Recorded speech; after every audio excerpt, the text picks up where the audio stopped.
Hey, yo, yo, yo, ketemu lagi dengan Dokter Ri. Semoga tetap sehat dan semangat karena hari ini kita akan membahas tentang suatu penyakit yang sangat parah, yaitu stroke.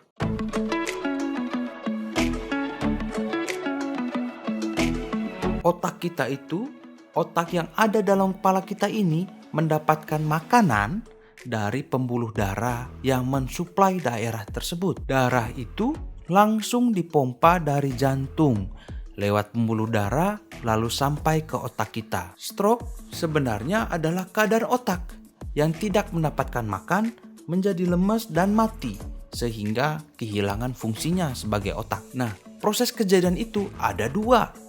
Entah pembuluh darahnya tersumbat atau pembuluh darahnya pecah. Anggaplah pembuluh darah itu seperti selang. Airnya adalah darah kita dan bunga-bunga di taman adalah otak. Kalau selangnya tersumbat, maka air tidak bisa mencapai bunga dan bunga itu akan mati. Seperti otak kita. Atau kalau tiba-tiba selangnya bocor, maka air mengalir tidak akan sampai juga ke bunga. Dan akhirnya mati juga kan bunganya, seperti otak kita. Dan itu yang terjadi kalau kita kena stroke. Tersumbat paling banyak terjadi karena sumbatan kolesterol dan kombinasi dengan diabetes. Nah, gumpalan-gumpalan ini sewaktu-waktu akan lepas dan akan berjalan ke pembuluh darah yang memberi makan pada otak dan dia menyumbat di situ. Oh iya, fun fact.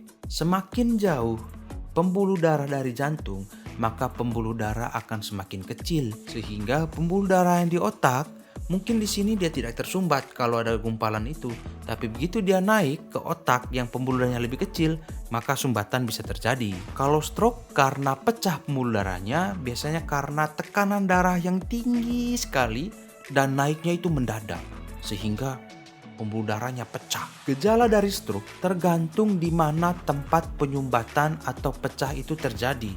Misalnya kalau bagian otak untuk bergerak yang kekurangan makan dan mati, maka kita tidak bisa bergerak. Kalau gumpalan itu menyumbat di area untuk berpikir, maka fungsi berpikir kita akan berkurang. Paling banyak muncul untuk anggota gerak, sehingga sebelah tubuh kita akan melemah, mulut bisa miring, dan bicara pun akan susah. Kalau ada gejala seperti itu, langsung ke UGD, langsung ke UGD.